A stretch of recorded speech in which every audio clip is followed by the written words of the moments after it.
All right, I want to welcome you to the Evolve the Game podcast with my partner in crime, Devin Butler, and we're going to keep hitting these hot topics and see can we bring restore some order to the podcast game. So I want to welcome you to the podcast. So what we talking about today, my man?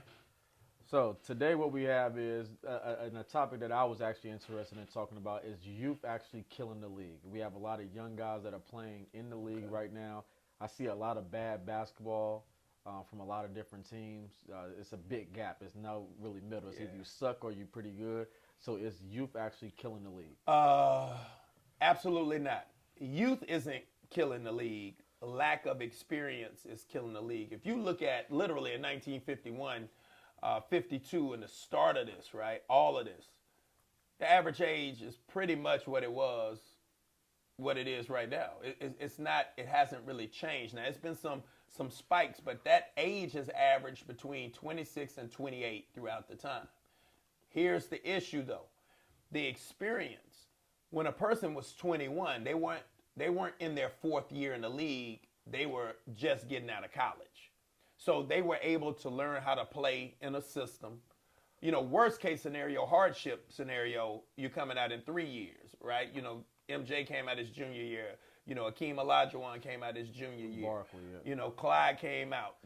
Barkley came out. Those are what we considered hardship cases back then. People weren't jumping straight to the league. But don't you think after playing for Dean Smith that MJ was more prepared for the league, handling interviews after NCAA tournament games, you know, getting up and getting to practice and having to handle some of the responsibilities and the workload of going to class. The same with the Akeem Olajuwon. A Tim Duncan. Those, you really can't discount Carter, experience. Antoine Jameson. Yeah, Vince Carter, Antoine. Wallace, yeah. Those are really important moments in our lives. This is really where you become an adult. So there is a benefit, you know, as much as we hate the NCAA robbing players from a monetary standpoint, they did give them structure, and even if it wasn't a degree, they gave them a better opportunity to succeed later in life just based on understanding other people, being around different environments and people from different cultures, having an organization of having to handle school, you know, and athletics for those that went to class. You know, I ain't always show up, but you get my point.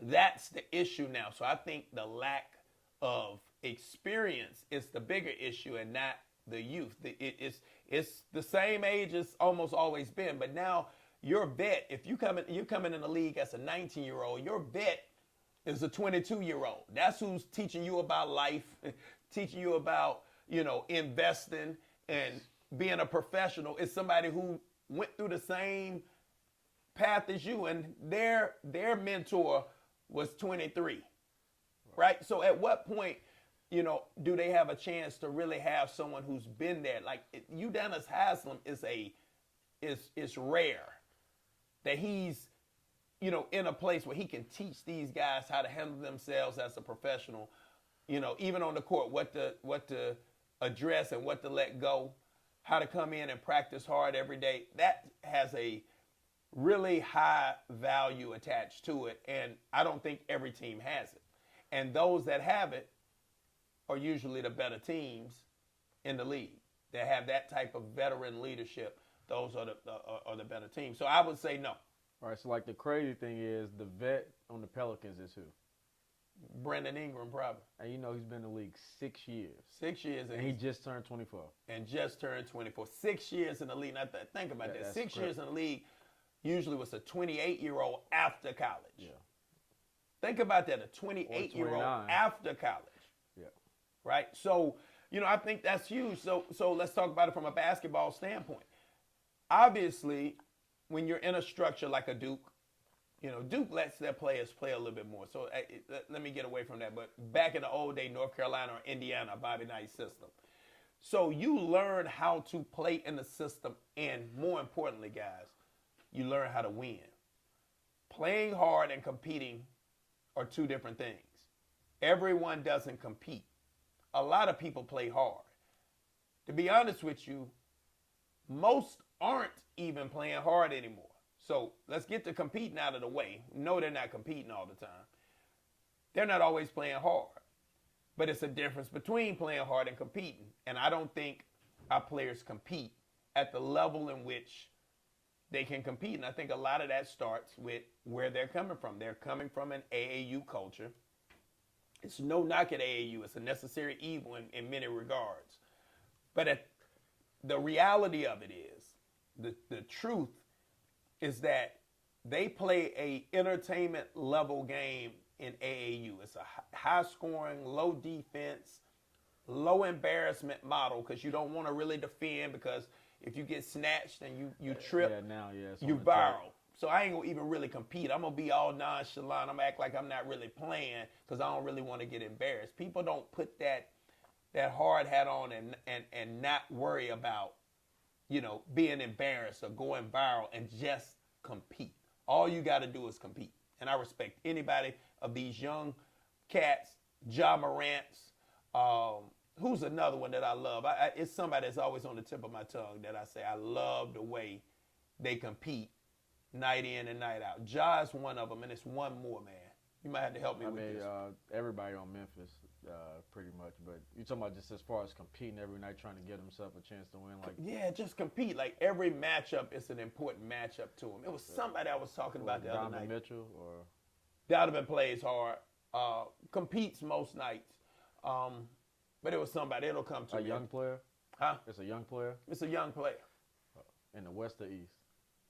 I for whatever reason, it's slipping my mind right now, but it was somebody I was bragging on. I said, man, every time I see him play, I'm like, man, I'll watch him play. But they compete every single night. I don't know why it's slipping my mind. But I'll tell you who I said on a high school level that does it. It's the Hansel kid with one arm. Honestly, bro plays hard and competes all of the time and competes. Right. It's so unbelievable that this kid with the disadvantage he's at, that he's coming with his hard hat on every single night, and then he's playing again to win, not just playing to get his. He's playing to win. Right. So why do you think that a lot of these teams they don't invest in more vets, like having guys like, where they would have like a Jared Jack? This is simple. This is a money thing. So the middleman has been squeezed out. So this is like, middle America, right? So you got the super wealthy, and then you have workers, right? So with the new CBA, when the contracts exploded, that vet that's a 4-year, 5-year vet, 6-year, 7-year, like a Matt Barnes or a Lance Stevenson, whether y'all believe it or not, those are good. And the crazy thing vets. You see Lance and Isaiah Thomas, they're both in the G League. In the G League. Playing for the Denver team. I saw them play the other day, and it's like it was sad for me to watch because they should be in the league, but they don't want to pay them also. They don't want to pay them. And the reason they don't want to pay, think about it. So, and this is what I'm saying about stats, right? So how stats can be misleading. Right. So Matt Barnes in a locker room versus a rookie, both averaging 4 points a game, 2 rebounds. So from a business standpoint, you're like, why am I going to pay the vet minimum for Matt Barnes at his tenure, which is going to be 3-4 times what I'm going to pay this free agent rookie, right?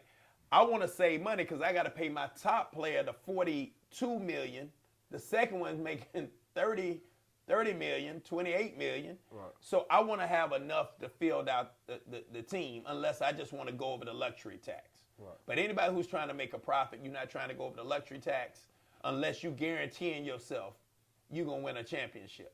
So most people are trying to stay under the cap. So they're squeezing out that person, but that value is misleading because it doesn't tell you what he brings to the locker room. Right. How Matt can talk to a kid and a kid respects him enough to say, you know what, I got you, man. Look, focus on this, man. No, coach is hard on you for a reason, right? When you don't have that type of leadership, that's when you like, he's riding me. You're acting like this is AAU. No, this is, even though AAU is a business, this is a business, right? And the expectation is high. So that's the reason. It was the big contracts. So for everybody who was saying like, LeBron and all the guys, CP3, they ushered in this era where players are going to get paid.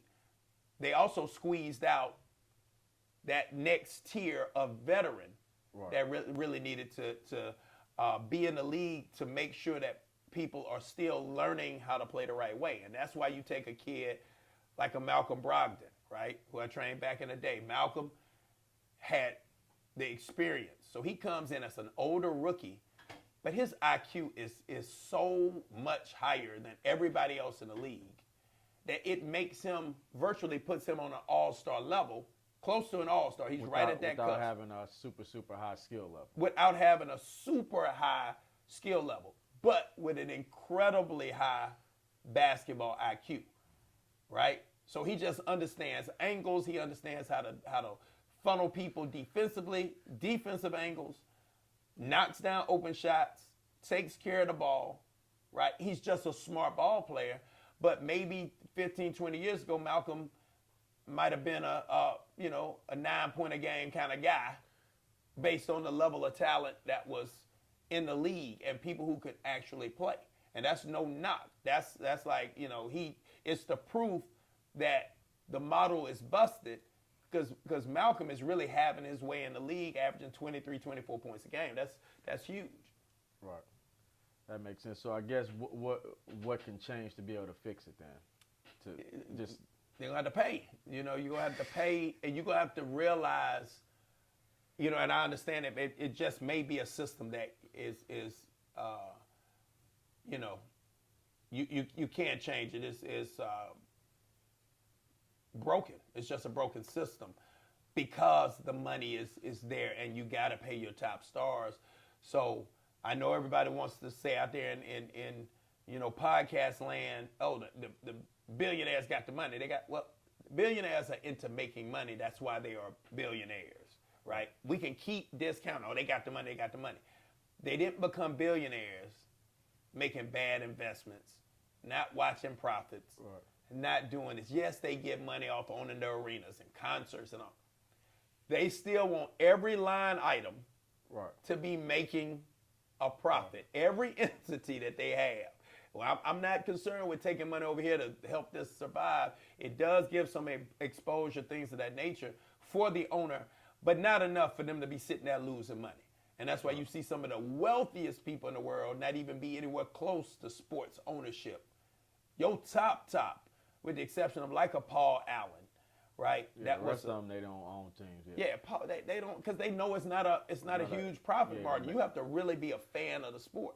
So at the end of the day, they still want to make profit. And then until they say, look, I'm just willing to go over the luxury tax because I want to build a program, because you almost have to look at the NBA now like college. You have to build a program where we're raising and grooming those athletes inside of the system on how to be professional and the whole nine. And once you groom them, it's a risk because they can go off with free agency. They can go off somewhere else in the market, and all of that investment you lost. So it might be a system that is broken and can't be corrected unless they lower salaries altogether. Right. So, I mean, that makes sense to me. I hope it will make sense to some of the bad teams with all the people that's making the decisions with no basketball experience whatsoever. So that's all we have for that topic. Make sure y'all tune in to the next episode on the Evolve the Game podcast. All right.